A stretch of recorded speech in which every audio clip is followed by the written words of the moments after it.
أعوذ بالله من الشيطان الرجيم.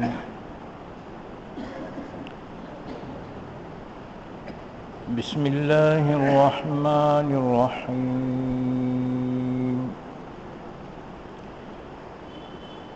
إن الذين كفروا لن تغني عنهم أموالهم ولا أولادهم من الله شيئا وأولئك هم وقود النار.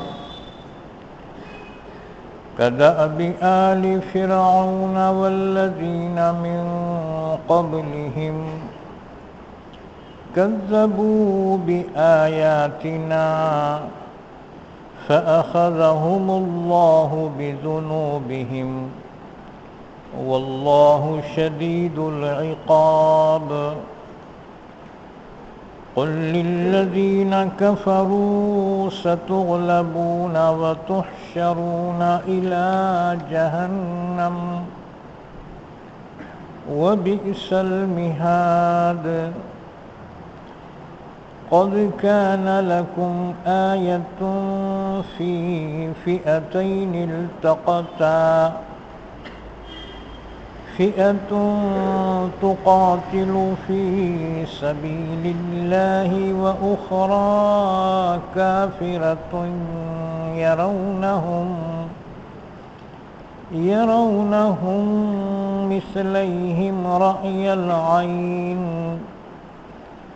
والله يؤيد بنصره من يشاء. إن في ذلك لعبرة لأولي الأبصار. زين للناس حب الشهوات من النساء والبنين والقناطير المقنطرة من الذهب والفضة والخيل المسومة والأنعام والحرث ذلك متاع الحياة الدنيا والله عنده حسن المآب.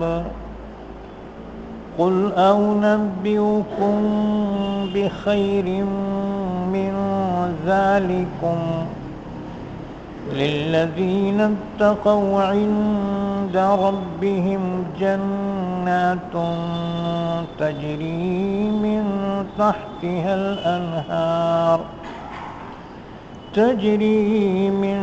تحتها الأنهار خالدين فيها وأزواج مطهرة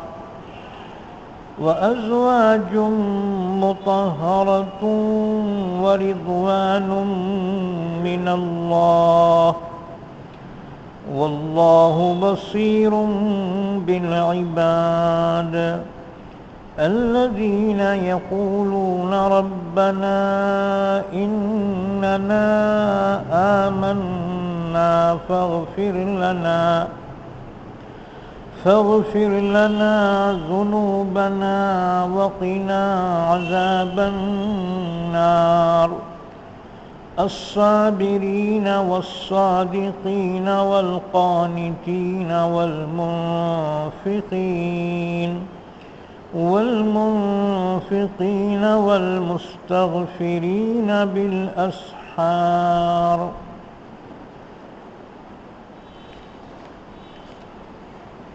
پناہ میں آتا ہوں میں اللہ کی شیطان مردود سے. شروع کرتا ہوں میں اللہ کے نام سے جو بڑا مہربان نہایت رحم کرنے والا ہے. ان الذین کفروا لن تغنی عنہم اموالہم، بے شک کافر لوگ ہرگز نہیں کام آئیں گے ان کے مال اور نہ ان کی اولاد اللہ کے عذاب سے بچانے میں کچھ بھی، اور وہی لوگ جہنم کے ایندھن ہیں۔ ان کی حالت آل فرعون کی حالت کی طرح ہے، اور ان لوگوں کی طرح ہے جو ان سے پہلے تھے، کہ انہوں نے جھٹلا دیا ہماری آیتوں کو، تو پکڑ لیا ان کو اللہ نے ان کے گناہوں کی وجہ سے، اور اللہ سخت سزا دینے والا ہے۔ آپ کہہ دیجئے نبی صلی اللہ علیہ وسلم کافروں سے کہ ان قریب تم مغلوب ہو جاؤ گے اور جمع کیے جاؤ گے جہنم کی طرف، اور وہ بہت برا ٹھکانہ ہے۔ یقیناً تمہارے لیے نمونہ ہے ان دو جماعتوں میں جو آپس میں بھڑ گئیں، ایک جماعت تو اللہ کی راہ میں قتال کرتی ہے اور دوسری کافر ہے۔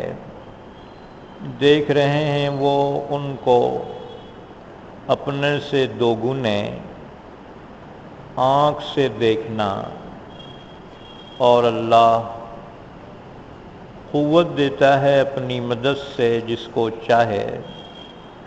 بے شک اس میں یقیناً عبرت ہے آنکھ والوں کے لیے۔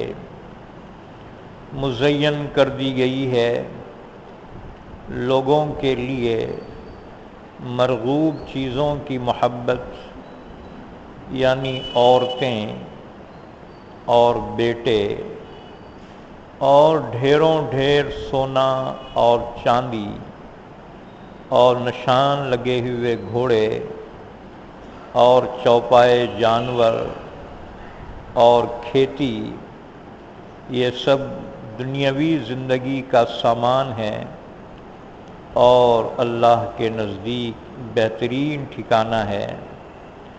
آپ کہہ دیجئے نبی صلی اللہ علیہ وسلم، کیا میں تمہیں بتاؤں اس سے بہتر چیز؟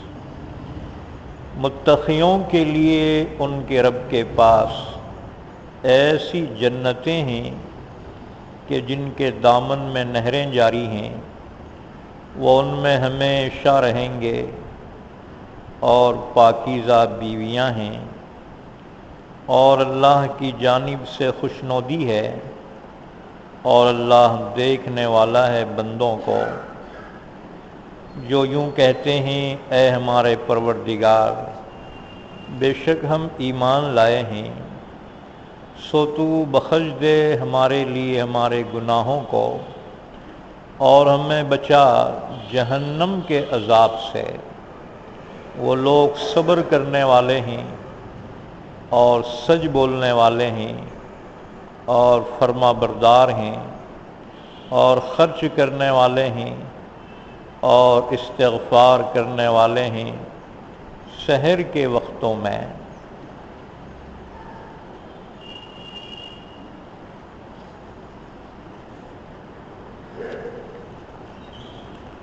ان الذین کفروا لن تغنی عنہم اموالہم ولا اولادہم من اللہ شیئا۔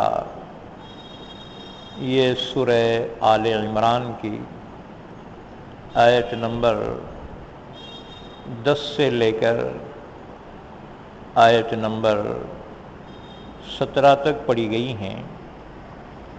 ان آیتوں کا ربط ان سے پہلی آیتوں سے یہ تھا،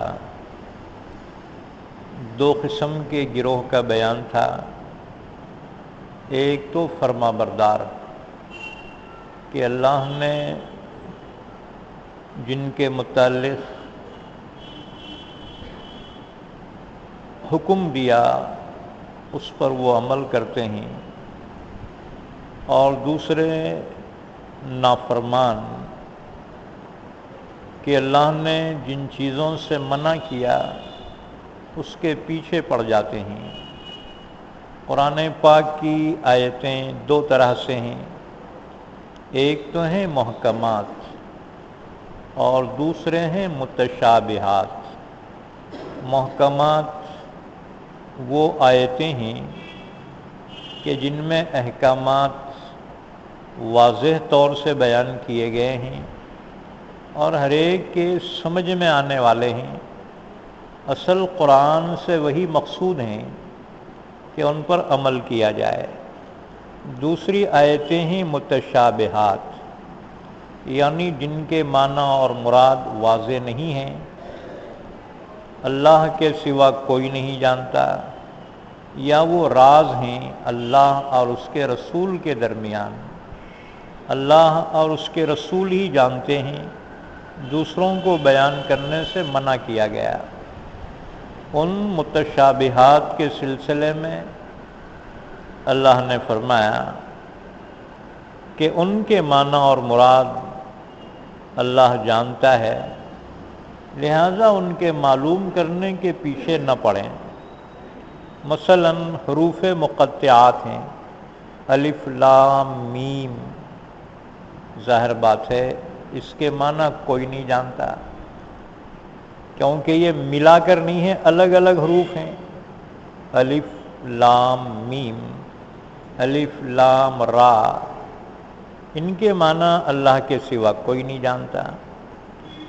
اسی طرح سے الرحمن علی العرش استوى، رحمان عرش پر جلوہ افروز ہوا، حالانکہ اللہ کے لیے کوئی جسمانیت نہیں ہے کہ جسم محتاج ہوتا ہے جگہ کا، اور اللہ اسے کہتے ہیں جو کسی چیز کا محتاج نہ ہو۔ ظاہر بات ہے اس کی کیا کیفیت ہے، یہ متشابہات میں سے ہے، اس کے معنی اللہ بہتر جانتا ہے۔ اللہ کے حوالے کر دے ان کے معنی کو، اس کے پیچھے نہ پڑیں۔ اسی طرح سے اللہ تعالیٰ نے فرمایا ید اللہ فوق ایدیہم، جب اللہ کے نبی صلی اللہ علیہ وسلم حدیبیہ کے موقع پر صحابہ سے بیعت لے رہے تھے تو آپ کا ہاتھ پر وہ صحابی کا ہاتھ تھا۔ اللہ نے فرمایا ان ہاتھوں پہ اللہ کا ہاتھ تھا، یعنی ایک طرف نبی کا ہاتھ ہے اور اوپر اللہ کا ہاتھ ہے۔ ید اللہ فوق ایدیہم، اللہ کا ہاتھ ان کے ہاتھ پہ تھا۔ کیا مطلب، اس کی کیفیت کیا ہے، اللہ کے سوا کوئی نہیں جانتا۔ ہمیں ایمان رکھنا چاہیے اللہ نے جو فرمایا وہ برحق ہے، اس کی کیفیت کے پیچھے نہ پڑے۔ اسی طرح سے اللہ کے لیے اور بھی صفات بیان کی گئی کہ وہ السمیع البصیر، وہ سننے والا ہے، وہ دیکھنے والا ہے۔ ظاہر بات ہے ہم سننے میں کان کے محتاج ہیں، دیکھنے میں آنکھ کے محتاج ہیں، پھر اللہ کے لیے تو یہ جسمانیت نہیں ہے، پھر اس کی کیفیت کیا ہے، اللہ کے حوالے کر دے کہ اللہ ہی بہتر جانتا ہے۔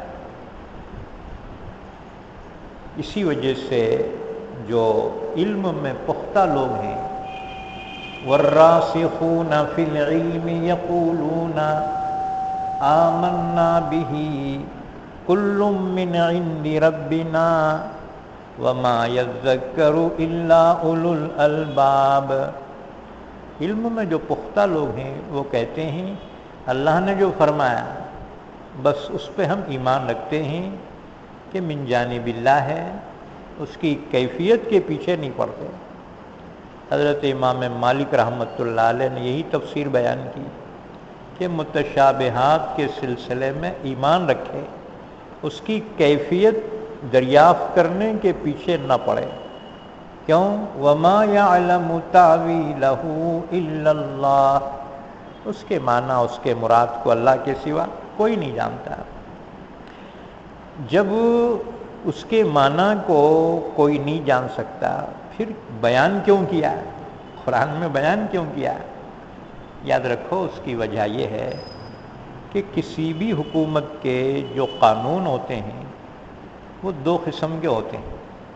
ایک تو واضح ہوتے ہیں، ہر ایک سمجھے اور عمل کرے، اور دوسرے کوڈ ورڈس ہوتے ہیں جو اسپیشل لوگ ہی سمجھ سکتے ہیں. ہر آدمی کوڈ ورڈس کو نہیں سمجھ سکتا. تو گویا بھی یہ بھی متشابہات اللہ کی جانب سے کوڈ ورڈس ہیں جس کو اسرار و رموز کہا جاتا ہے. یہ قرآن پاک میں اللہ کے اسرار اور رموز ہیں، یعنی کوڈ ورڈس ہیں. اللہ آزما رہا ہے علم والوں کو کہ علم والے ہر چیز کے پیچھے پڑتے ہیں، اس کا کیا مطلب ہے، اس کے کیا معنی ہیں. اللہ آزمانا چاہتا ہے کہ منع کرنے کے باوجود یہ اس کے پیچھے پڑتے ہیں یا تسلیم کر لیتے ہیں. تو یہ دو قسم کے گروہ کا بیان اس سے پہلی آیتوں میں آیا. اب یہاں پر پھر دو قسم کے گروہ کا بیان کیا جا رہا ہے. اللہ نے ان کے انجام کو بیان کیا. ان الذین کفروا لن تغنی عنہم اموالہم ولا اولادہم من اللہ شیئا. جنہوں نے کفر کیا آخرت میں ان کا انجام یہ ہوگا کہ اللہ کے عذاب سے نہ ان کے مال بچا سکیں گے اور نہ ان کی اولاد بچا سکے گی. اللہ کے عذاب سے کوئی بچانے والا نہیں ہوگا. لہذا اس دنیا میں اللہ نے آخرت کے احوال بیان کر کے بندوں کو متنبہ کیا اور اس چیز سے باز رہنے کی گویا ترغیب دی کہ ایسا نہ ہو کہ آخرت میں ناکام اور نامراد ہو جاؤ. انسان کو دو چیزوں پہ بڑا بھروسہ ہوتا ہے، ایک مال پہ اور دوسرے اولاد پہ، کہ مال میرا ساتھ دے گا اور اولاد میرا ساتھ دے گی. اور دنیا میں یہ دو چیزیں انسان کا سرمایہ ہیں، مال اور اولاد. اسی لیے اللہ نے دوسرے مقام پہ فرمایا وَيْلٌ لِّكُلِّ هُمَزَةٍ لُّمَزَةٍ الَّذِي جَمَعَ مَالًا وَعَدَّدَهُ يَحْسَبُ أَنَّ مَالَهُ أَخْلَدَهُ كَلَّا. اللہ نے فرمایا انسان مال جمع کرتا ہے، جمع مالا وعددہ، مال جمع کرتا ہے گن گن کے رکھتا ہے، چھوٹے سے بڑے نوٹ، بڑے سے اور بڑی نوٹ. اور پھر جب کاغذاں زیادہ ہو گئے، سونا چاندی اسٹیٹ جائیداد، بہرحال بیلنس جمع کرتا ہے. یہ سمجھتا ہے جب تک بیلنس رہیں گا اپن بھی رہیں گے، بیلنس ختم ہوا اپن بھی ختم. کون پوچھ رہا جی؟ 1 روپیہ کم رہا کنڈکٹر بس میں سے اتارتا، انہیں کہا جیب سے بھریں گا بیچارہ. یعنی مال اتنا شدید ضرورت ہے انسان کے لیے، پوچھو مت. اسی طرح سے مال ہے اولاد نہیں ہے. ظاہر بات ہے زندگی میں بڑی کمی محسوس کرتا ہے انسان، اولاد بھی ہو مال بھی ہو. تو یہ دو چیزیں انسان کو بہت بڑی قوت پہنچاتی ہیں. یہ دو چیزیں انسان کو پشت پناہ ہیں، انسان کو بڑی قوت. اچھا، یہ دو چیزوں کی وجہ سے انسان بزدل بھی ہوتا ہے. مال کا خوف رہا بزدل ہو جاتا ہے، اولاد پہ مصیبت آئے تو بزدل ہو جاتا ہے. اللہ تعالی نے فرمایا کہ انما اموالکم و اولادکم فتنہ. دیکھو دو چیزوں کے بارے میں فرمایا، تمہارے مال اور تمہاری اولاد آزمائش کی چیز ہیں.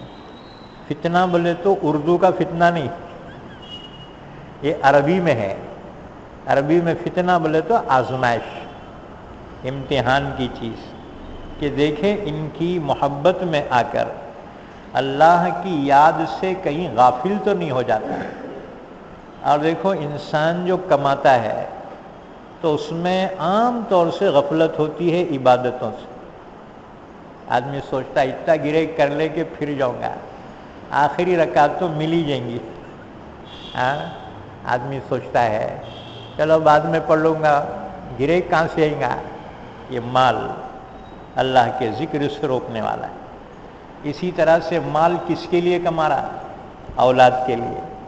تو گویا یہ دو چیزیں اگر صحیح استعمال ہے تو بہت صحیح ہے، اور اگر ان کی محبت میں مبتلا ہوا، اللہ کی محبت میں کمی ہوتی جاتی ہے، اللہ کی یاد میں کمی ہوتی جاتی ہے.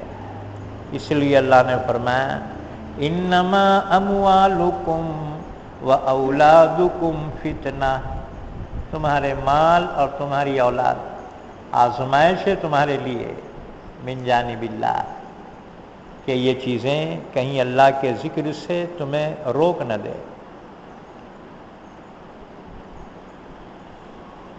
لیکن آخرت میں یہ چیزیں کام نہیں آئیں گی اگر ایمان اور اعمال صالحہ نہ ہو. ایمان اور اعمال صالحہ ہوں تو مال بھی کام آئے گا، اولاد بھی کام آئے گی، کہ یہ سفارش بنیں گی. لیکن اگر دین کے بغیر ہے تو یہ آخرت میں وبال ہے.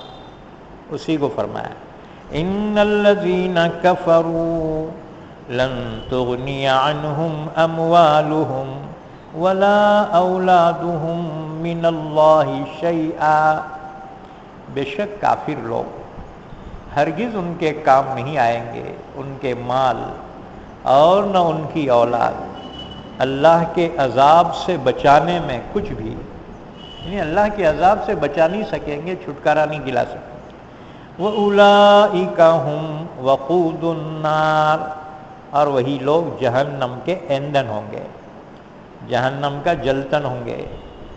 دیکھو دنیا میں جلتن جو ہوتا ہے لکڑی ہے، کوئلہ ہے اور چیزیں ہیں، لیکن جہنم کا ایندھن انسان اور پتھر ہوں گے. پتھر سے مراد جن کی پرستش دنیا میں کی جاتی رہی، اللہ ان کو بھی جہنم میں داخل کرے گا تاکہ ان کے پرستاروں کو افسوس ہو کہ جن پر ہم بھروسہ کرتے تھے وہ خود جہنم میں ہیں تو ہمیں کیا بچائیں گے. اللہ تعالیٰ نے فرمایا وَاتَّقُوا نَارَ الَّتِي وَقُودُهَا النَّاسُ وَالْحِجَارَةُ، وقود کہتے ہیں جلتن کو. وَقُودُهَا النَّاسُ وَالْحِجَارَةُ، جہنم کا ایندھن انسان ہوں گے اور پتھر ہوں گے، یعنی جن کی پرستش کی جاتی رہی اور جو نافرمان ہیں کافر مشرک، وہ جہنم ان سے سلگائی جائے گی، دہکائی جائے گی. اچھا آگ میں کوئی چیز ڈالے تو جل جاتی پھر، لیکن جہنم میں معاملہ الگ ہوگا. کلما نضجت جلودہم بدلناہم جلودا غیرہا لیذوقوا العذاب، وہاں موت کا بھی خاتمہ ہوگا، موت نہیں آئے گی.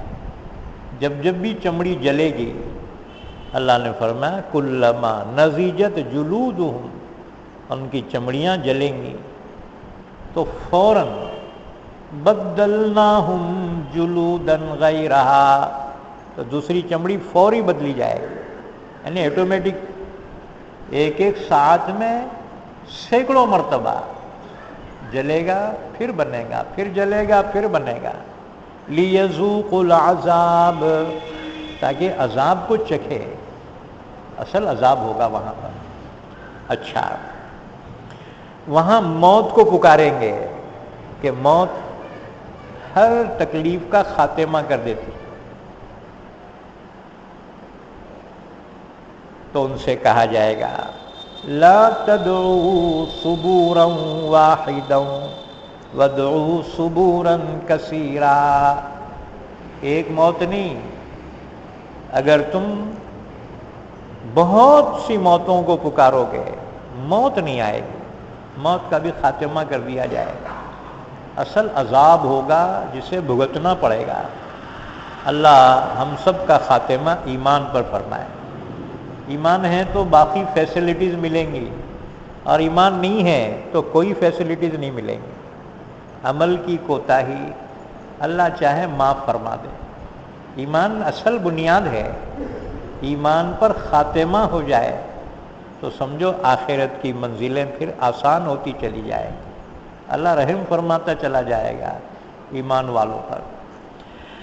وَأُولَئِكَ هُمْ وَقُودُ النَّارِ، اور وہی لوگ جہنم کے ایندھن ہوں گے. یاد رکھو اللہ تعالیٰ کافر مشرک کو جو عذاب دے گا تو وہ ذلت کے لیے دے گا، ان کو ذلیل کرنے کے لیے. اور ایمان والوں کو جو جہنم کا عذاب دے گا ان کو پاک کرنے کے لیے. جو گناہوں کا زنگ چڑھ گیا تھا وہ زنگ دھلنے کے لیے جہنم کی آگ میں ڈالے گا. دنیا میں جیسے لوہار دیکھو، وہ لوہا جس پہ زنگ چڑھ گیا اسی کو آگ میں ڈالتا ہے، اچھی آگ تپاتا ہے اس میں ڈالتا ہے، اور جب دیکھتا ہے کہ اچھی طرح سے آگ نے اس کے جو ہے میل کچیل کو خوب جو ہے پگھلا دیا ہے، پھر اس کو پکڑ سے پکڑتا، لوہے پہ رکھتا اور 2-3 پہ مارتا، گھن مارتا ہے، پلٹاتا پھر مارتا پھر پلٹاتا. دیکھنے والا بولے ارے کیا ظالم ہے یہ، بیچارے کو خواہ مخواہ مار رہا ہے. خواہ مخواہ نہیں، اس پہ رحم کر کے مار رہا ہے، کیونکہ اسے پاک کرنا منشا ہے. اس کے بغیر پاک نہیں ہو سکتا. تو دیکھو جنت میں تو پاک لوگ ہی جائیں گے، گناہوں کی میل کچیل کے ساتھ زنگ کے ساتھ نہیں جا سکتے. یا تو اللہ تعالیٰ شروع ہی میں دور کر دے گا اور جنت میں داخل کرے گا، یا پھر سزا دے کر پھر جنت میں داخل کرے گا. وَأُولَئِكَ هُمْ وَقُودُ النَّارِ، اور وہی لوگ جہنم کے ایندھن ہیں. كَدَأْبِ آلِ فِرْعَوْنَ وَالَّذِينَ مِن قَبْلِهِمْ كَذَّبُوا بِآيَاتِنَا. یہ جو موجودہ مشرکین ہیں، قرآن جن کے زمانے میں نازل ہو رہا ہے، اللہ نے فرمایا ان کی حالت آل فرعون کی حالت کی طرح ہے کہ انہوں نے بھی کفر کیا تھا، نافرمانی کی تھی اور اللہ کے عذاب کے مستحق ہو گئے. تو یہ مشرکین کا حال بھی یہی ہے کہ یہ ہدایت حاصل کرنا نہیں چاہتے ہیں بلکہ گمراہی پر اکڑے ہوئے ہیں. تو ان کا انجام بھی وہی ہوگا جو فرعونیوں کا انجام ہوا، اور ان سے پہلے نافرمانوں کا جو انجام ہوا، قوم عاد، قوم سمود، قوم نوح کا جو انجام ہوا، ان کا بھی وہی ہوگا. گویا اس میں تنبیہ کی گئی کہ اگر نہیں سدھرو گے اللہ کے عذاب کا انتظار کرو. اگر دنیا میں عذاب الہی سے بچ گئے، آخرت کا عذاب اس سے تو بچ نہیں سکتے. كَدَأْبِ آلِ فِرْعَوْنَ وَالَّذِينَ مِن قَبْلِهِمْ، ان کی مثال، ان کی حالت آل فرعون کی حالت کی طرح ہے اور ان لوگوں کی حالت کی طرح ہے جو ان سے پہلے تھے. كَذَّبُوا بِآيَاتِنَا، کہ انہوں نے ہماری آیتوں کو جھٹلایا، نہیں مانا. جیسے آل فرعون نے حضرت موسیٰ علیہ السلام کی بات کو نہیں مانا، تو یہ مشرکین مکہ بھی حضرت محمد صلی اللہ علیہ وسلم کی بات کو نہیں مان رہے ہیں. تو گویا دونوں سیم ہیں، سزا بھی ویسی اللہ دے گا. کذبوا بآیاتنا، کہ انہوں نے ہماری آیتوں کو جھٹلایا. فأخذهم اللہ بذنوبہم، اللہ نے ان کے گناہوں کی وجہ سے ان کی پکڑ کی، عذاب نازل کیا. معلوم ہوا اللہ ظالم نہیں ہے، بغیر قصور کے کسی کو سزا نہیں دیتا، بلکہ ان کے گناہوں کی وجہ سے اللہ نے ان کی پکڑ کی. واللہ شدید العقاب، اور اللہ سخت سزا دینے والا ہے. یہ بھی مزید تنبیہ ہے کہ اللہ کے عذاب سے بچاؤ کی کوشش کرے. اور وہ ہے ایمان اور اعمال صالحہ۔ اس کے بعد پھر فرمایا قُلْ لِلَّذِينَ كَفَرُوا سَتُغْلَبُونَ وَتُحْشَرُونَ إِلَى جَهَنَّمَ وَبِئْسَ الْمِهَادُ۔ دیکھو، کفر اور شرک دنیا میں کامیاب نہیں ہوگا، یہ رونق چند دنوں کے لیے ہے، اور یہ اس لیے اللہ نے دیا کہ ان کو مہلت ملے، اور اللہ پھر ان کو پکڑے گا۔ آیت شریفہ کا شان نزول سن لو۔ حضرت ابن عباس رضی اللہ تعالیٰ عنہ کی روایت ہے کہ رسول اللہ صلی اللہ علیہ وسلم جب بدر سے واپس آئے، جنگ بدر میں اللہ نے فتح مبین عطا فرمائی، آپ صلی اللہ علیہ وسلم جب وہاں سے واپس مدینہ آئے تو بنی قینقاع کے بازار میں آپ نے یہودیوں کو جمع کیا اور یہودیوں سے خطاب فرمایا۔ آپ نے فرمایا، اے گروہ یہود، او یہودیو، اس سے پہلے کہ قریش کی طرح تم پر مصیبت آئے، قریش سے مراد قریش مکہ، یاد رکھو، تو اب بیٹھے والے قریش بولیں گے ہمارے کچھ بول رہے تھے، نہ وہ خاندان مراد ہے، مکے کا خاندان مراد ہے، مشرکین مکہ۔ تو رسول اللہ صلی اللہ علیہ وسلم نے بنی قینقاع کے بازار میں یہودیوں کو جمع کیا اور ان سے خطاب فرمایا او یہودیو، اس سے پہلے کہ قریش کی طرح تم پر مصیبت آئے تم مسلمان ہو جاؤ۔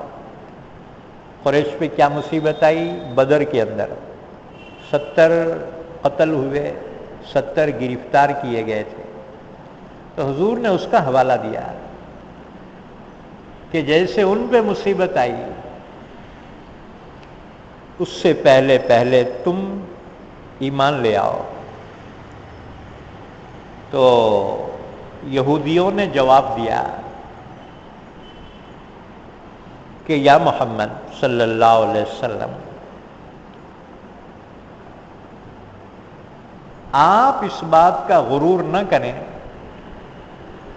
کہ آپ نے چند قریشیوں کو قتل کیا، وہ تو ناتجربے کار تھے، ان کو تو لڑنا بھی نہیں آتا تھا، جنگ سے واقف ہی نہیں تھے۔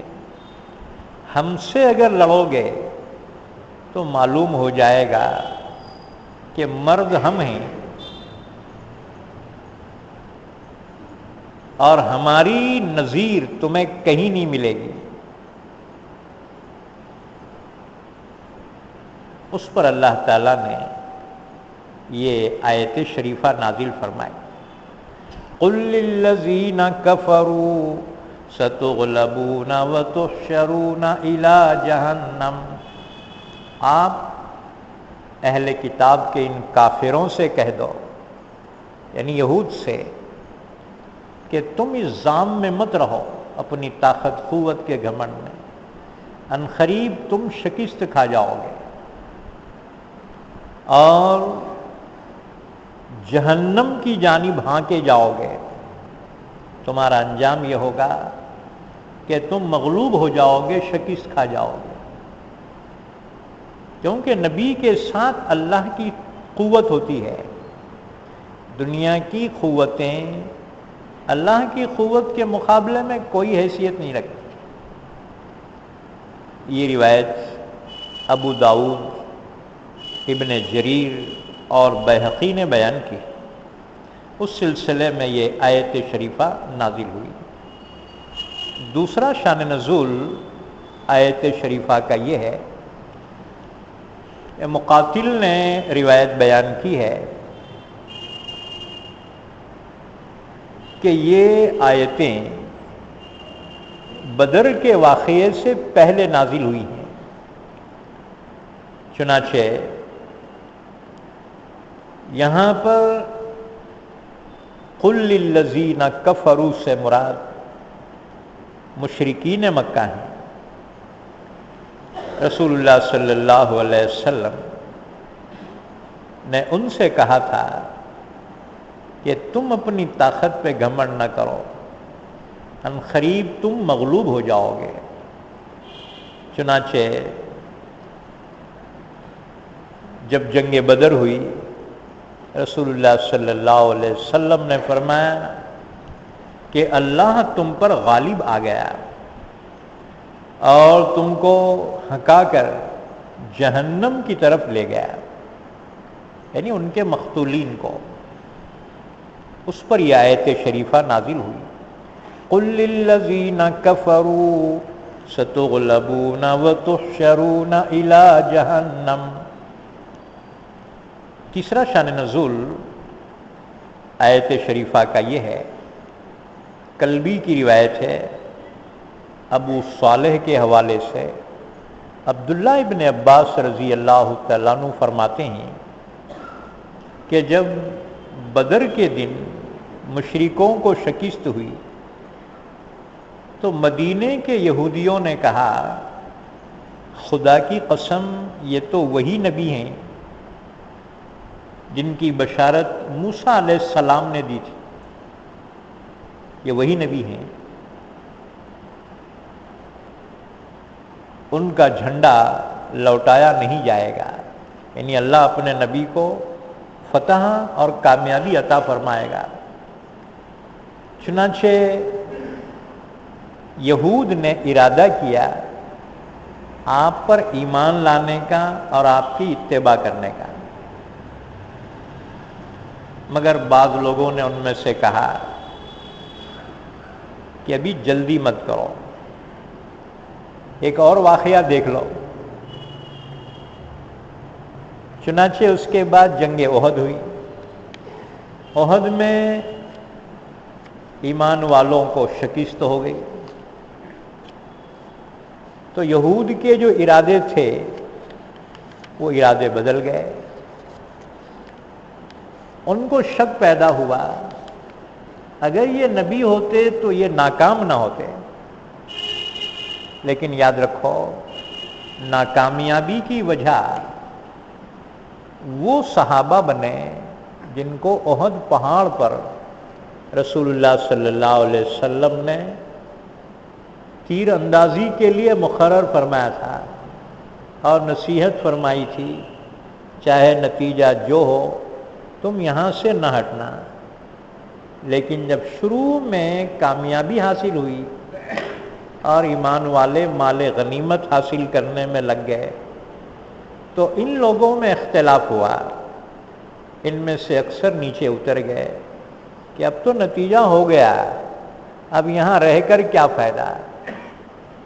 لیکن ان کے جو امیر تھے عبداللہ ابن جبیر رضی اللہ تعالیٰ فرمایا کہ نہ، اللہ کے نبی کا جب تک حکم نہ آئے ہم نیچے نہ اترے۔ بہرحال ان کی بات کون ماننے والا تھا، 10-12 صحابہ رہ گئے اوپر، باقی سب نیچے اتر آئے۔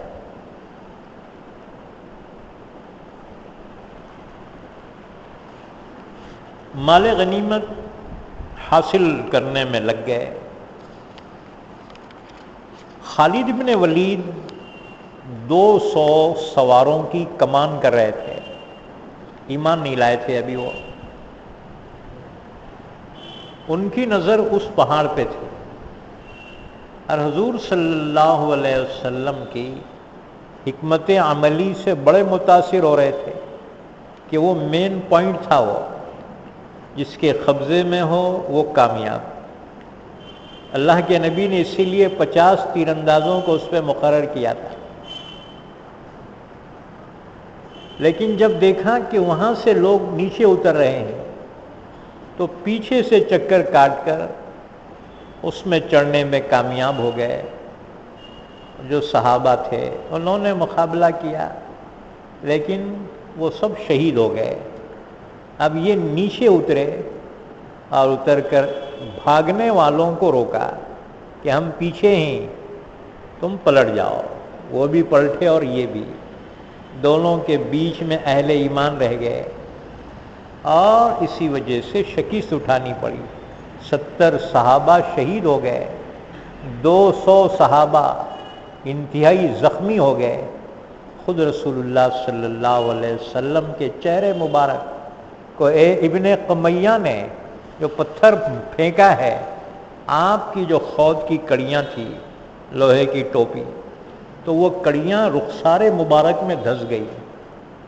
آپ کا چہرے مبارک لہو لہان ہو گیا، پہچانا نہیں جاتا تھا. اتنے میں شیطان نے اپنی جانب سے ایک آواز لگائی کہ محمد صلی اللہ علیہ وسلم شہید ہو گئے. صحابہ کے رہے سہے حوصلے پست ہو گئے. یہ وجہ تھی شکست کی، ورنہ اللہ نے اپنے نبی کو تو غلبہ عطا فرمایا تھا، شروع میں فتح حاصل ہو چکی تھی، لیکن اللہ کے نبی صلی اللہ علیہ وسلم کی بات نہ ماننے کی وجہ سے یہ فتح شکست میں بدل گئی. تو یہودیوں نے جب دیکھا کہ یہ تو شکست کھا گئے، تو اب شک میں مبتلا ہو گئے. جب شک میں مبتلا ہو گئے، وہی ان کی بدبختی کا وقت تھا. آپ پر ایمان نہیں لائے اور آپ کی مخالفت کرتے رہے. اسی طرح سے اور تفصیلات اس کی یہ ہیں کہ مدینے میں حضور صلی اللہ علیہ وسلم نے یہودیوں سے صلح کا معاہدہ کیا تھا، کیونکہ ایک وطن میں رہتے ہیں، امن کے ساتھ رہنا چاہیے. اس لیے آپ نے یہود کی ایک طاقت تھی مدینے کے اندر، آپ نے ان سے صلح کا معاہدہ کیا تھا. لیکن یہود اپنے معاہدے پر قائم نہیں رہ سکے، بلکہ ان میں سے کعب بن اشرف، یہودیوں کا سردار، 60 سواروں کو لے کر مکہ پہنچا اور مشرکین مکہ کو ورغلایا کہ تم مدینے پہ اٹیک کرو، ہم تمہارے ساتھ میں ہیں.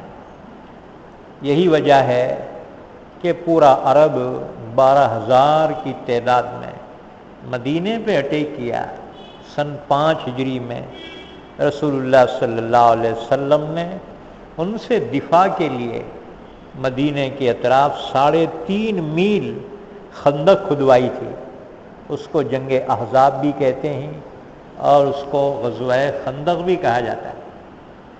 تو یہ یہودیوں نے مشرکین مکہ سے مل کر ان کو اس بات کی دعوت دی تھی.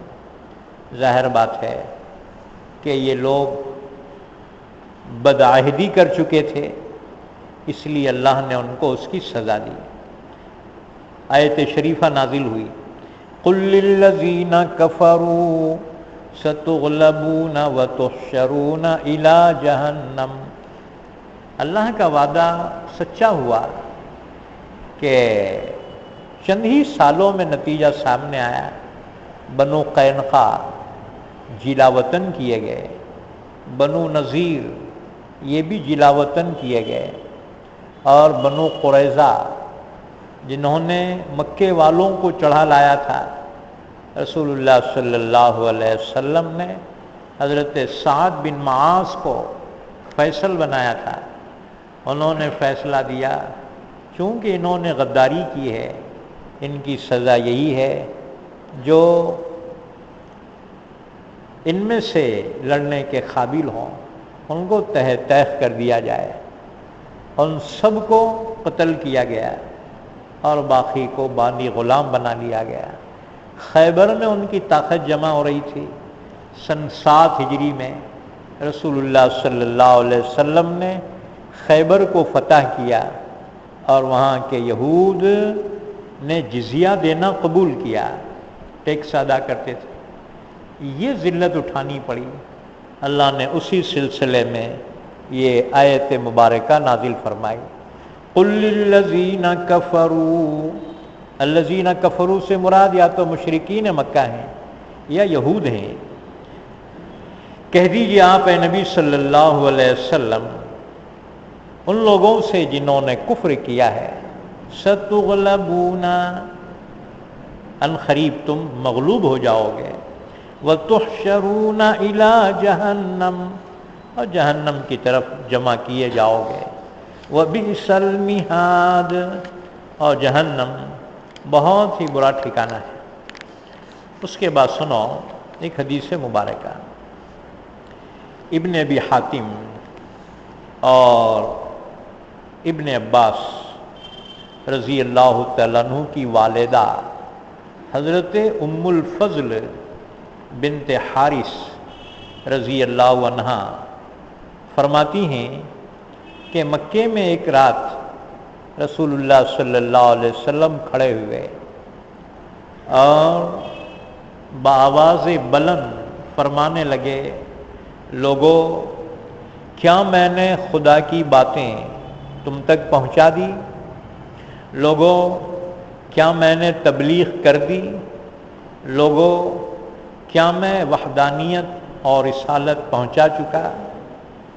حضرت عمر نے عرض کیا، ہاں یا رسول اللہ صلی اللہ علیہ وسلم، بے شک آپ نے خدا کا دین ہم تک پہنچا دیا۔ پھر جب صبح ہو گئی آپ نے فرمایا، سنو اللہ کی قسم اسلام غالب آ گیا، اسلام غالب آ گیا اور خوب پھیلے گا، یہاں تک کہ کفر اپنے جگہ جا چھپے گا، اللہ اسلام کو غلبہ عطا فرمائے گا۔ آپ نے فرمایا مسلمان اسلام کو لے کر سمندروں کو چیرتے پھاڑتے نکل جائیں گے، یعنی سمندر بھی ان کا راستہ روک نہیں سکیں گے اور اسلام کی اشاعت کریں گے۔ یاد رکھو وہ زمانہ بھی آنے والا ہے کہ لوگ قرآن سیکھیں گے، پڑھیں گے اور تکبر کرتے ہوئے خود بینی کے طور سے کہنے لگیں گے کہ ہم قاری ہیں، ہم عالم ہیں، کون ہے جو ہم سے بڑھ چڑھ کر ہو؟ رسول اللہ صلی اللہ علیہ وسلم نے فرمایا، کیا ان میں کوئی بھلائی ہے؟ لوگوں نے پوچھا یا رسول اللہ صلی اللہ علیہ وسلم وہ کون لوگ ہوں گے؟ آپ نے فرمایا وہ تم ہی مسلمانوں میں سے ہوں گے، لیکن خیال رہے کہ وہ جہنم کا ایندھن ہے۔ معلوم ہوا کہ علم کے بعد غرور نہیں ہونا چاہیے، تکبر نہیں ہونا چاہیے کہ میں ہوں سب سے بڑا جاننے والا۔ حضور فرماتے ہیں کہ وہ جہنم کا ایندھن ہے۔ بہرحال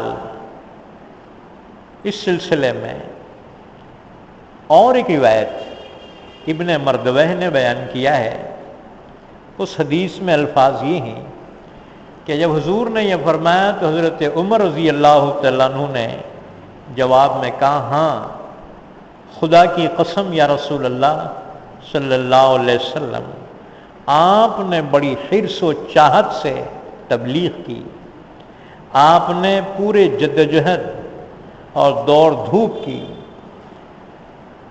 آپ نے ہماری زبردست خیر خواہی کی اور بہتری چاہی۔ اس کے بعد فرمایا وَبِئْسَ الْمِہَادُ، اور جہنم بہت ہی برا ٹھکانہ ہے۔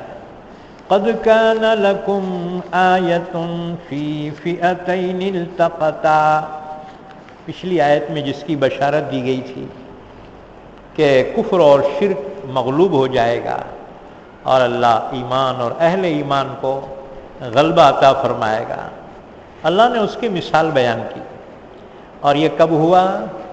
جنگ بدر میں ہوا۔ قَدْ كَانَ لَكُمْ آیَةٌ فِي فِئَتَيْنِ الْتَقَتَا، فئتین دو جماعتیں، ایک طرف اہل ایمان تھے، دوسری جانب مشرکین تھے، دونوں بدر کے میدان کے اندر آمنے سامنے ہو گئے۔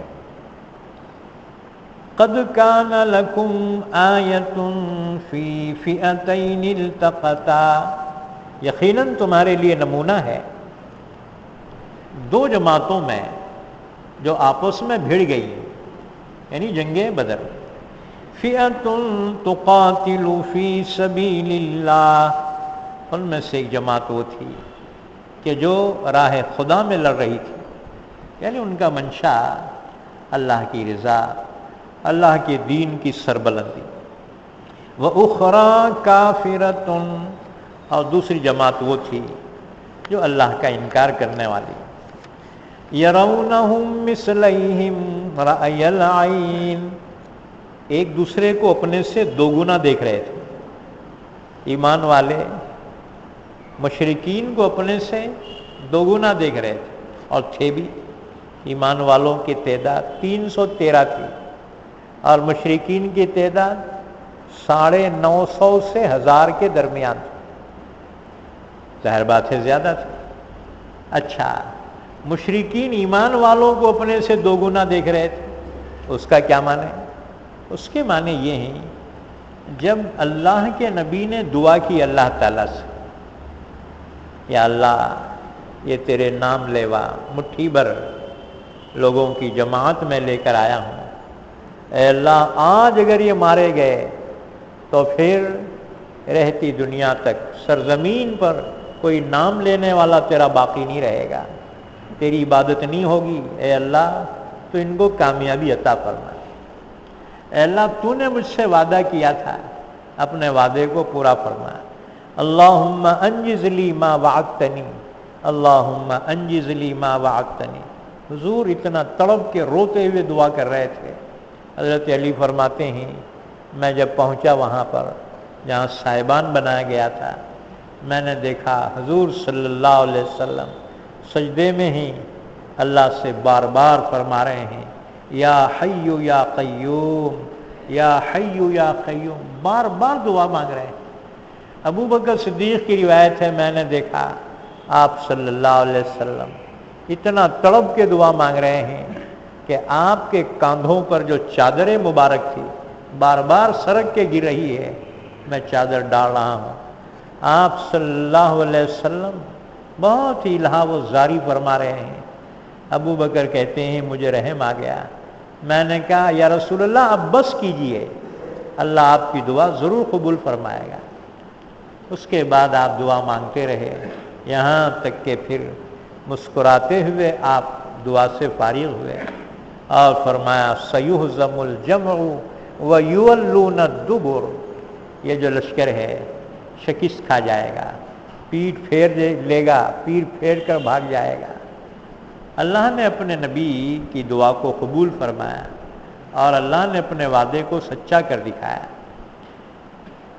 آپ صلی اللہ علیہ وسلم نے صحابہ سے فرمایا کیا تمہارے لیے کافی نہیں ہے اللہ 1000 فرشتے آسمان سے تمہاری مدد کے لیے نازل فرمائے؟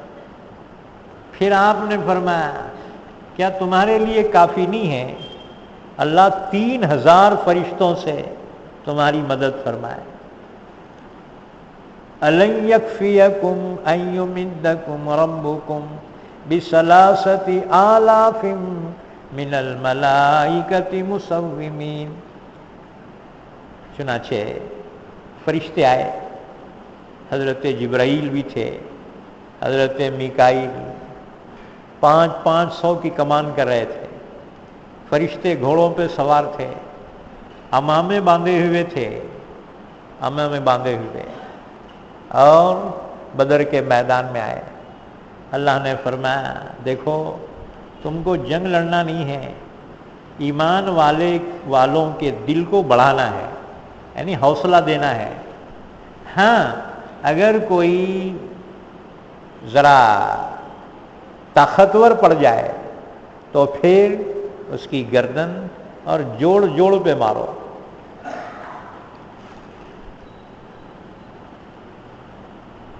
فَاضْرِبُوا مِنْهُمْ كُلَّ بَنَانٍ، جوڑ پہ مارو۔ فَاضْرِبُوا، اللہ نے فرمایا فرشتوں اگر کوئی طاقتور پڑ جائے، فَاضْرِبُوا فَوْقَ الْأَعْنَاقِ وَاضْرِبُوا لَهُمْ كُلَّ بَنَانٍ، چنانچہ فرشتے باضابطہ شریک ہوئے. اب ایمان والوں کی تعداد بہت بڑھ گئی، 3000 ہو گئے. اب مشرکین دیکھ رہے ہیں تو ان کو اپنے سے 2 گنا بلکہ زیادہ نظر آ رہے ہیں. رسول اللہ صلی اللہ علیہ وسلم کے ساتھ جو صحابہ تھے ان کی حالت یہ تھی کہ 310 اور اوپر کچھ، یعنی روایتیں مختلف ہیں لیکن مشہور ہو گیا 313. 313 فکس نہیں ہے، مختلف روایتیں ہیں. اتنی روایت ضرور ہے جو صحیح روایت 310 اور اوپر کچھ، اور اوپر 3 لو یا 2 لو یا اور کم زیادہ لو. بہرحال رسول اللہ صلی اللہ علیہ وسلم کے ساتھ یہ صحابہ کی جو تعداد تھی 313. ان میں سے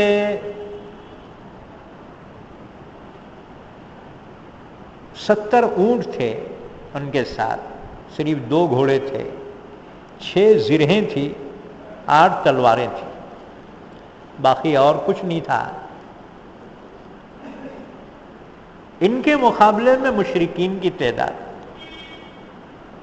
حضور نے صحابہ کو بھیجا، حضور کے جاسوس پہنچے. حضور نے فرمایا گن کے آؤ کتنے ہیں. گن تو نہیں سکے لیکن یہ غلام کو پکڑ کے لائے اٹھا کے. حضور صلی اللہ علیہ وسلم نے اس سے پوچھا کہ تم لوگ کتنے ہیں بتاؤ. اس نے کہا جی بہت ہیں. حضور نے فرمایا آخر روزانہ کھانے کے لیے کتنے اونٹ کٹتے ہیں؟ اس نے کہا جی کسی دن 9 کسی دن 10. حضور نے فرمایا بس میں سمجھ گیا کہ تمہاری تعداد 900 اور 1000 کے بیچ میں ہے. چنانچہ ان کے ساتھ 700 اونٹ تھے، 100 گھوڑے تھے اور 300 سے اوپر سوار تھے. اللہ نے فرمایا ظاہری اعتبار سے کوئی تقابل نہیں تھا، لیکن ہم نے محض اپنی نصرت سے ایمان والوں کو فتح مبین عطا فرمائی. وَلَقَدْ نَصَرَكُمُ اللَّهُ بِبَدْرٍ وَأَنْتُمْ أَذِلَّةٌ. اللہ نے اپنی نصرت سے بدر میں تمہیں کامیابی عطا فرمائی، ورنہ تم تو بے سر و سامان تھے. قَدْ كَانَ لَكُمْ آیَةٌ فِي فِئَتَيْنِ الْتَقَتَا. یقیناً تمہارے لیے نمونہ ہے ان 2 گروہوں میں جو آپس میں بھڑ گئے. فِئَةٌ تُقَاتِلُ فِي سَبِيلِ اللَّهِ. ان میں سے گروہ وہ تھا جو راہ خدا میں قتال کر رہا تھا، اور ان کا مقصد اللہ کی رضا، دین کی سربلندی. وَأُخْرَى كَافِرَةٌ. ان کے مقابل میں دوسرا گروہ وہ تھا جو اللہ اس کے رسول کا انکار کرنے والا. يَرَوْنَهُمْ مِثْلَيْهِمْ رَأْيَ الْعَيْنِ. آنکھوں سے دیکھ رہے تھے اپنے سے 2 گنے، ان میں سے ہر ایک دوسرے کو اپنے سے زیادہ دیکھ رہے تھے. اچھا ایک خاص بات یہ تھی کہ مشرکین کے لشکر میں اس دن شیطان بھی آیا تھا. شیطان بھی ان کے ساتھ آیا، ایک قبیلے کے سردار کی شکل میں آیا تھا. قبیلے مدلج کے سردار کی شکل میں آیا شیطان، اور ہمت دلانے لگا، کہنے لگا تم کہیں کو ڈر رہے، میں ہوں نا تمہارے ساتھ. قال لا غالب لكم اليوم وانی جار لكم. میں ہوں تمہارے ساتھ، ڈرو مت. لیکن جب فرشتوں کو دیکھا، حضرت جبرائیل بھی آئے ہوئے ہیں، فرشتے آئے ہوئے ہیں، اب وہاں سے کھسکنے لگا. عرب کے ایک سردار نے پکڑا، اے سردار کہاں بھاگ رہا؟ اٹھا کے مارا ایک سینے پہ، کہا میں وہ دیکھ رہا ہوں جو تم نہیں دیکھ رہے. آج تو مجھے اللہ کا خوف ہو گیا ہے کہیں جبرائیل عذاب لے کر نہ آ گئے. وہاں سے بھاگا۔ بعد میں جب یہ جنگ ختم ہو گئی بدر کی، تو وہ قبیلے کے سردار سے یہ مکے والے ملے، کہا رے کیا رے تو بزدلی بتایا بھاگ گیا؟ انہوں نے بولا میں تھا نہیں،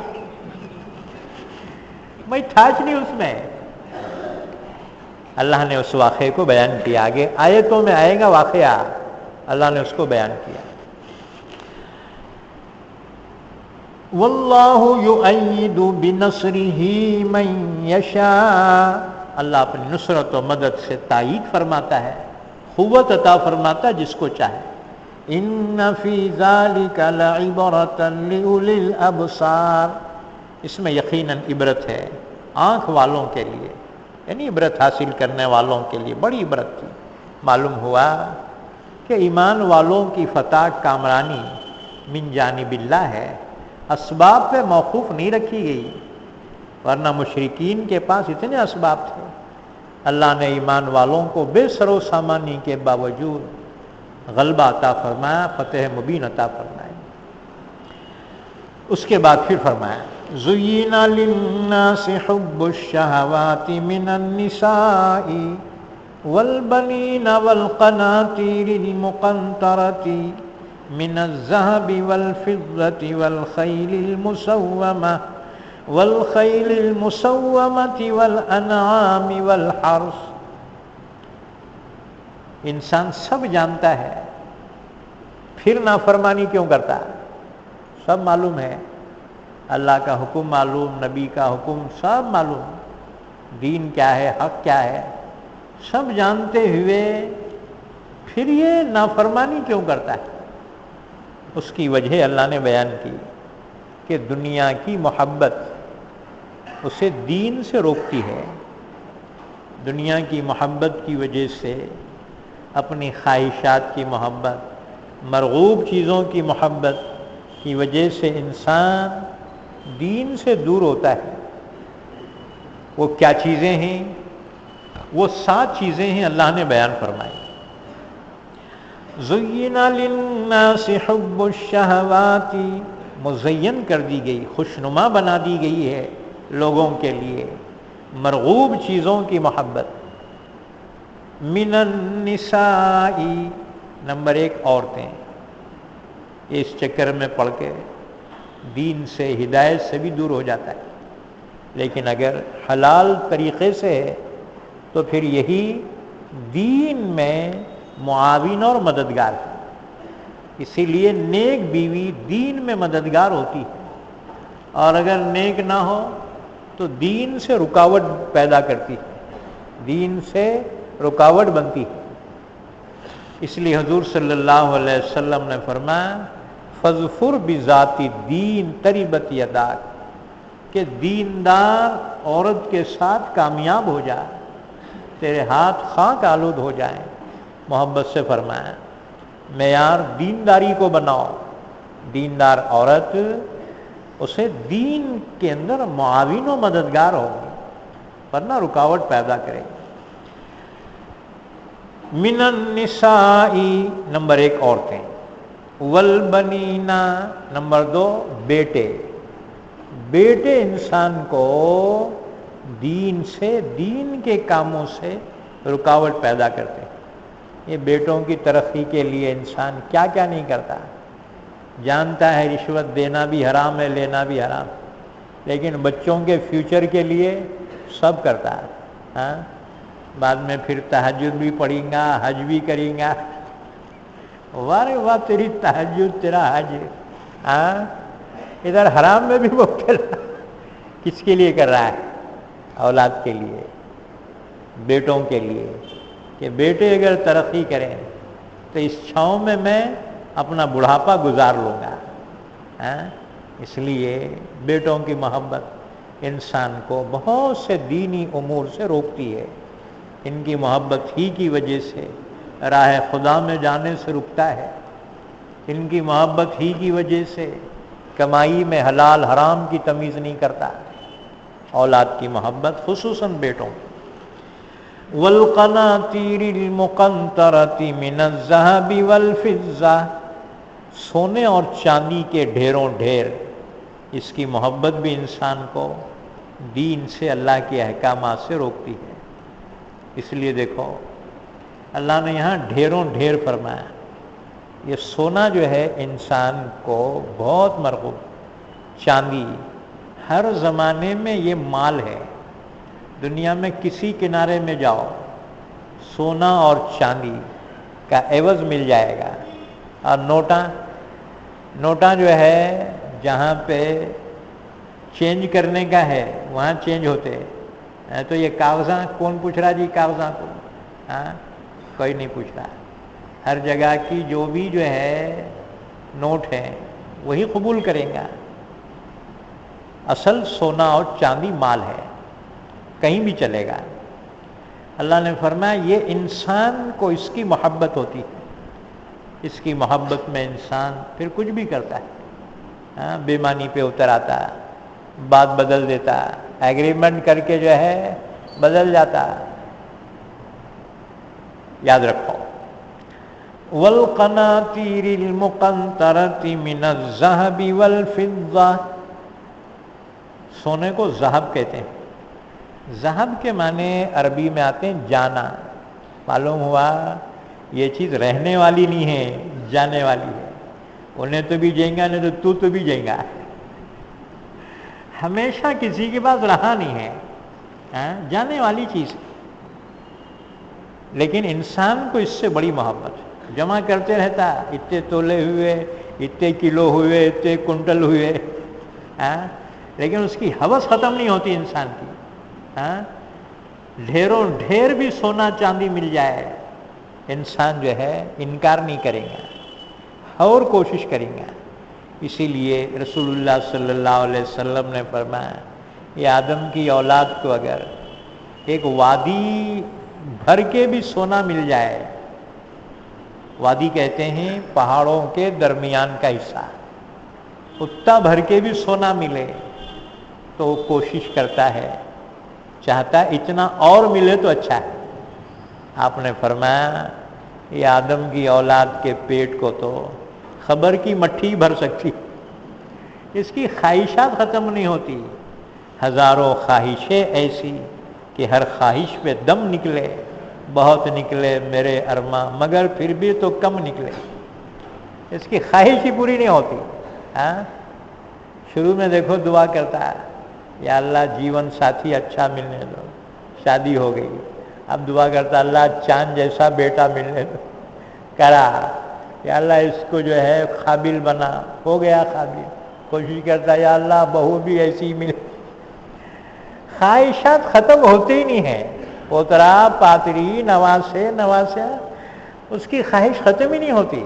مسجد میں بیٹھ کے بھی وہ دنیا اس کے دل میں ہے، دعا کر رہا آخرت کے واسطے نہیں، دنیا کے واسطے کر رہا۔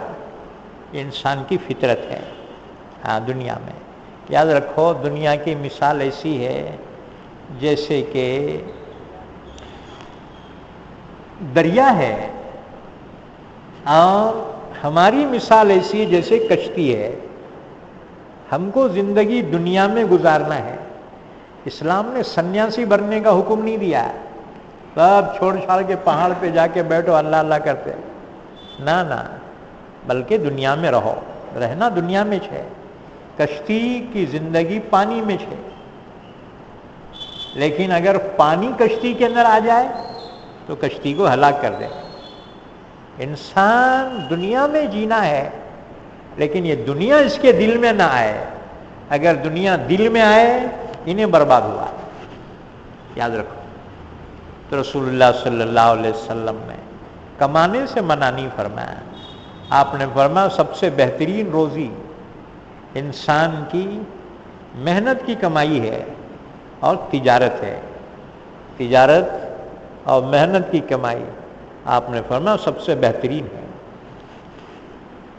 ظاہر بات ہے کہ یہ دین کے خلاف نہیں ہے، بلکہ یہ بھی دین ہے، کمانا حلال طریقے پہ، لیکن دنیا کی محبت دل میں نہ آئے۔ دنیا کی محبت آنے کا کیا مطلب؟ جہاں دین اور دنیا دو چیزوں کا کمپائر ہو رہا، تقابل ہو رہا ہے، تو وہاں پر اگر دین کو ترجیح دی تو اس کے معنی یہ ہیں کہ دنیا اس کے دل میں داخل نہیں ہوئی، اور اگر دین کو چھوڑ کے دنیا کو ترجیح دے دیا تو مطلب یہ ہے کہ دنیا اس کے دل میں آ گئی، یہ اس کی ہلاکت ہے۔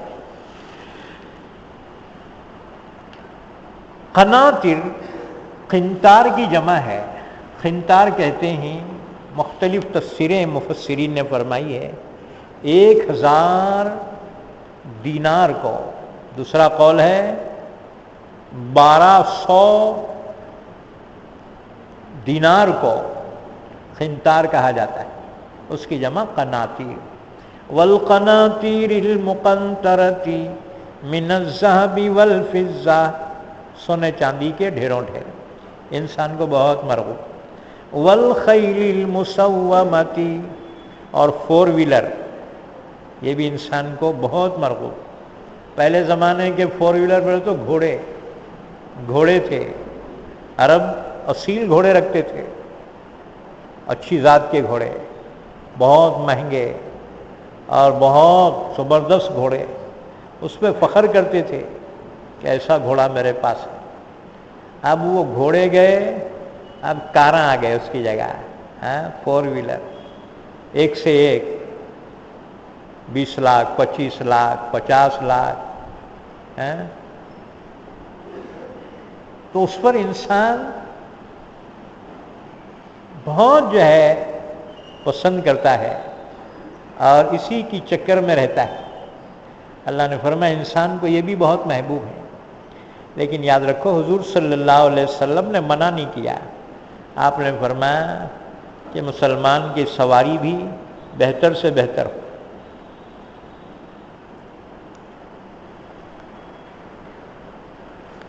لیکن اس کی وجہ سے غرور اور فخر نہ آئے۔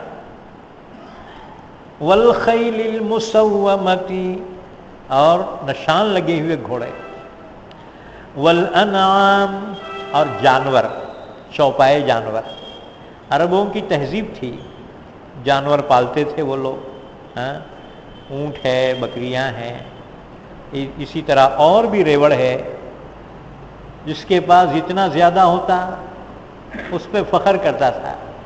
اللہ نے دوسری جگہ فرمایا کہ جب جو ہے چرانے کے لیے لے جاتے ہو اور جو واپس لاتے ہو تو وہ فخر کرتے تھے اتنے میرے پاس جانور ہیں۔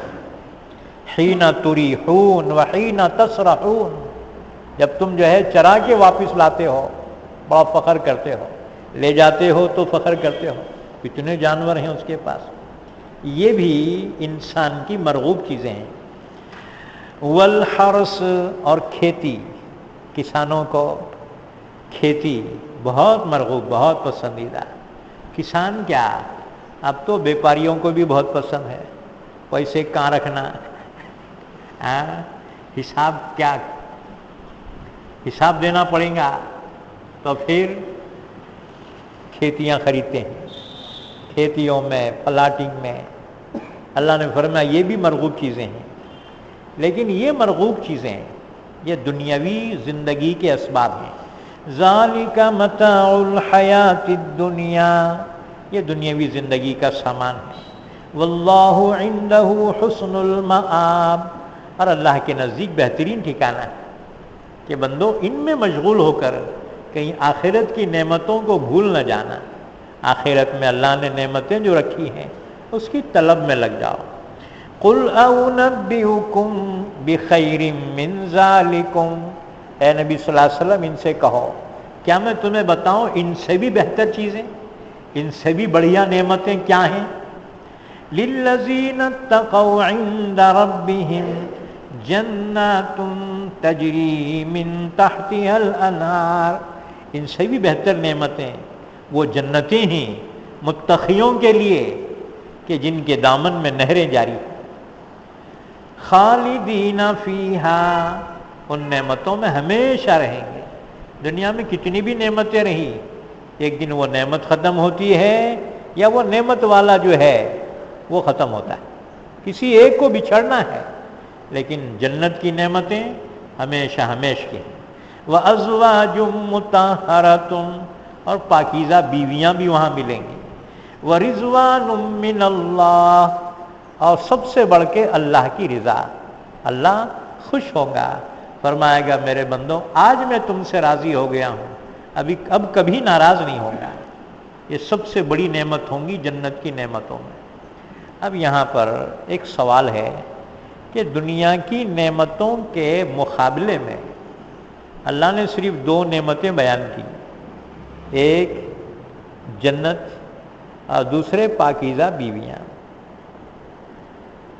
حالانکہ سونا چاندی اس کا کچھ ذکر نہیں کرا، اسی طرح سے گھوڑوں کا ذکر نہیں آیا، اسی طرح سے اولاد کا ذکر نہیں آیا جنت کی نعمتوں میں۔ یاد رکھو وہاں پر اس کی ضرورت ہی نہیں پڑے گی۔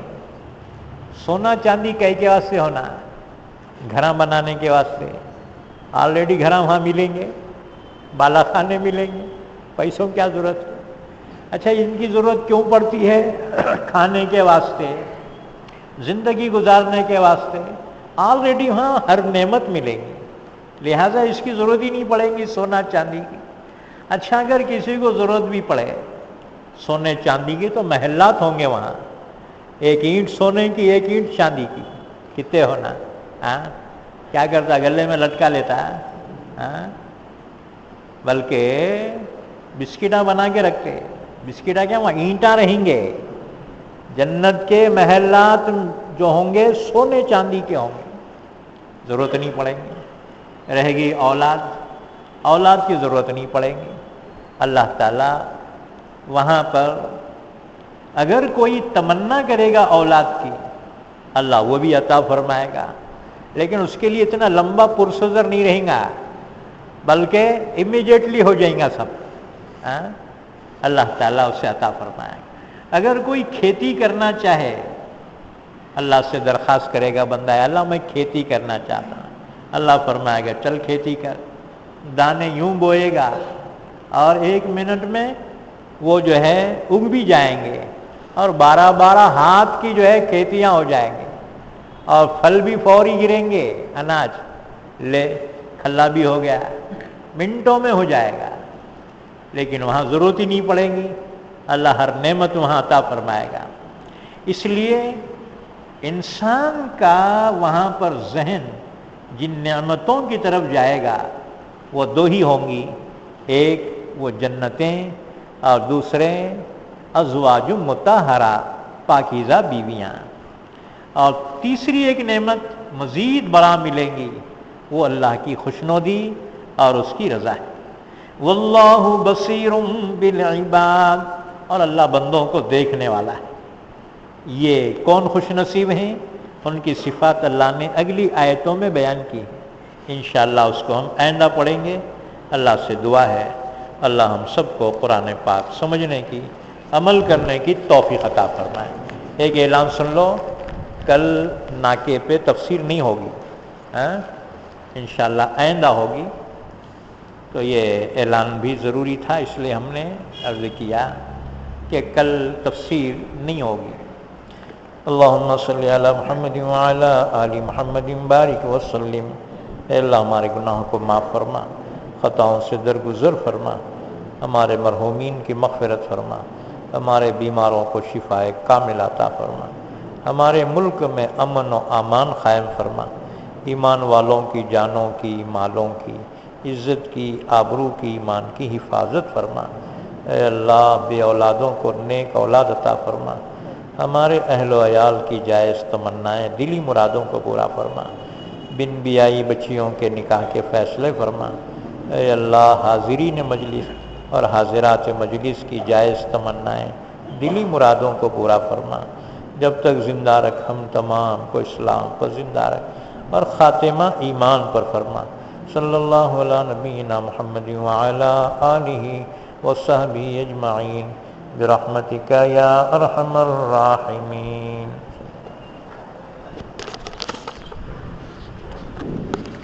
مولانا مصطفیٰ صاحب کی کثیر باہر دستیاب ہے، 3000 کی چاہیے